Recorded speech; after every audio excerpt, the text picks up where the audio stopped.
Welcome to my YouTube channel. I'm just a jealous guy. Today I'm going to, I suppose you could call it a reaction video to a comment that was on Brian Smith's live stream. It wasn't on his actual live stream, it was on the video afterwards, the comments on the video. I'm just going to read it out. It's a little bit long, but bear with me.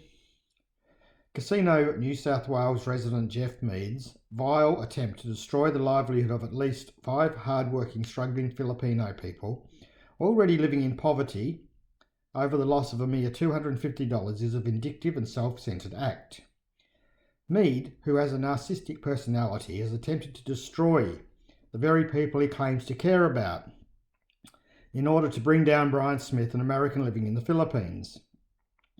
Mead claims that Smith cheated him and spent something in the vicinity, or something in the order of $10,000 in his attempt, with complete disregard for the lives of the Filipinos that his actions will affect. Mead portrays himself as a saviour of the poor by setting up a meagre charity and displays himself on YouTube videos enforcing his narcissistic behaviour. Brian's family have no part in the feud between the two men, and Mead clearly knows that to be true. But Mead has travelled to the Philippines to report to the authorities some minor building and water permit violations in order to destroy the family who slave away day in, day out doing backbreaking manual labour on their small farm, making only $10 a day. How can such a well-off man living in wealth in Australia commit such a despicable act against the poor?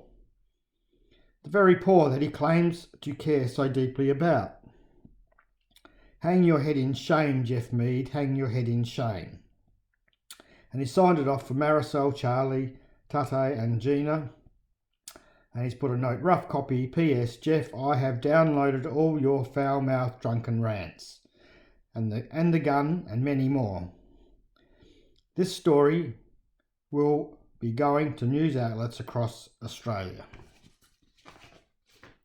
So that's the comment. I'm going to just react to that. So before I do reply to his comment, this comment, obviously from an unidentified keyboard warrior, he certainly appears to have his head stuck up his ass, or at least buried well deeply into the sand. I'm going to start by explaining where I've come from in this matter, my experience, I suppose you could say. I started to follow Brian Smith's channel from the very beginning. In fact, he had 2 videos up when I started watching him, the one that I had found and one previous video. I watched every video for a year to a year and a half before I came to the conclusion that Brian Smith was starting to beg on his channel. Initially, I don't believe he did e-beg. Initially, he would build something, then tell you how much it cost.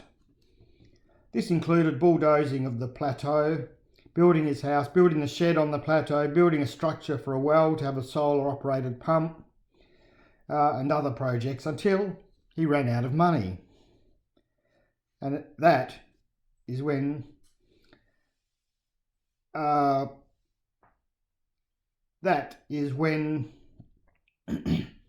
when he started to change the way in which he videoed. Then it started to be, I would like to do this, I would like to do that, but I don't have the money, I don't have the budget, I can't afford it, etc. This behaviour has since continued for years. Initially, there was a lot of people who thought that Brian Smith was the sort of the underdog, coming to a foreign country to make a living. It was after a while that people realised that he was there only for the easy money, failing at every project he undertook. It was quickly seen by people that had supported him that to fail time after time, even with projects that were simple and shouldn't have failed, that Brian Smith was not all that he appeared to be. People that had the cognitive ability to adduce or see through the smoke screen Brian Smith had put up were starting to peel away from his channel.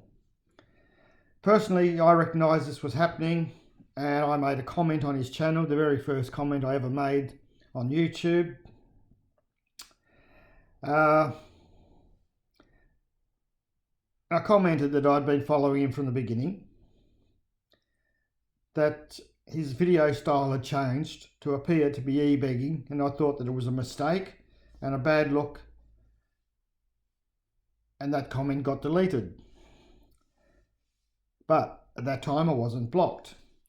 I did get blocked later when a commenter on Brian's channel, commenter named Kami, K-A-M-I, had said that it was terrible that Consing had left Brian and left him in the lurch. This was the first time when Consing left Brian's employment.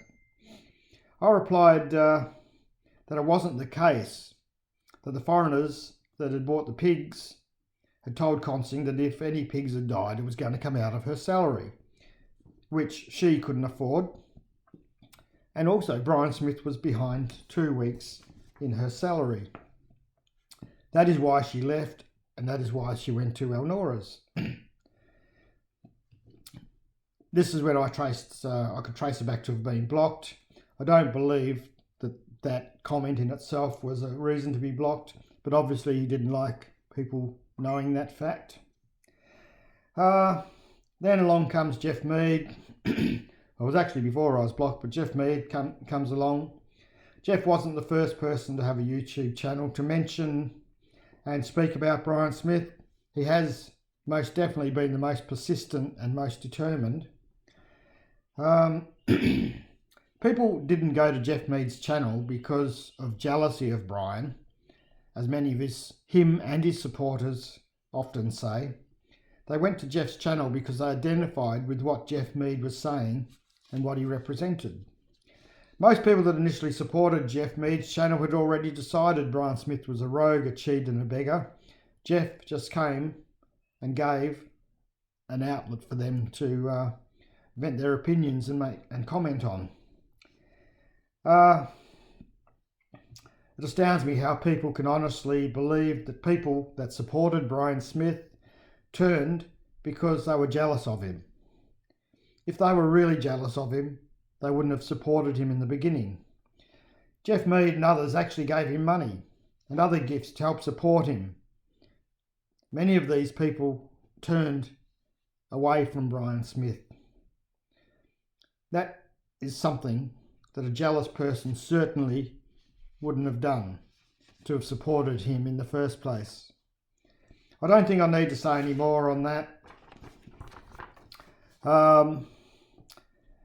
We'll address the comment. Actually, before I do, I'd personally like to add that I hope Jeff Mead does take a break, recuperate, recover, and sit back and relax.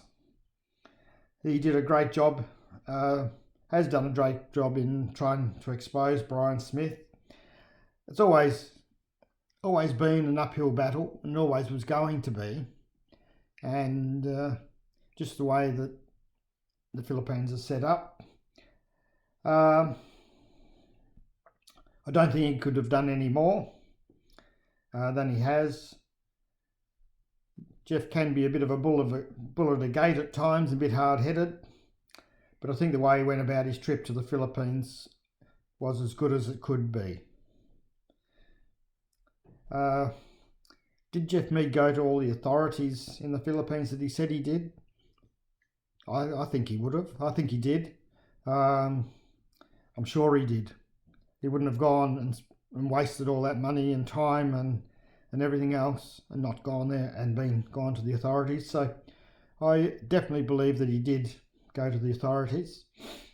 And all you can do now is sit back and wait for the results, if there's going to be any.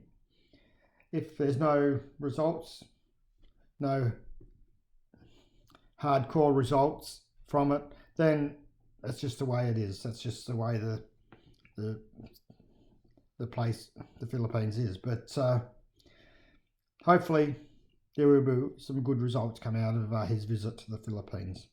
So I'd like to leave it there. I will make the second video going into point by point of the comment.